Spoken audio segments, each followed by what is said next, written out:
সাপের ছবল খেয়ে মৃত্যুর মুখে কুসুম। সম্পূর্ণ জানতে হলে চ্যানেলটি সাবস্ক্রাইব করে ভিডিওতে লাইক দিয়ে দেখতে থাকুন।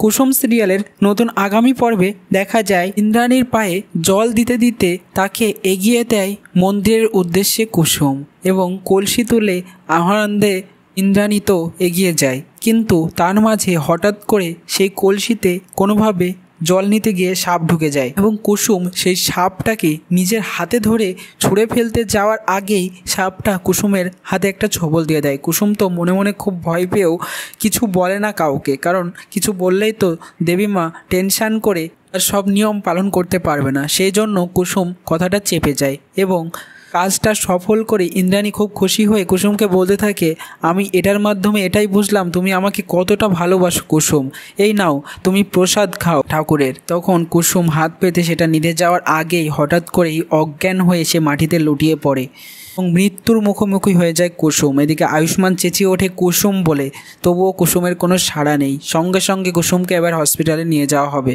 তো কুসুমকে কি বাঁচাতে পারবে এবার ইন্দ্রাণী আয়ুষ্মান? কি মনে হয় কমেন্টসে জানিয়ে এখনই সাবস্ক্রাইব করে নাও। ধন্যবাদ সবাইকে।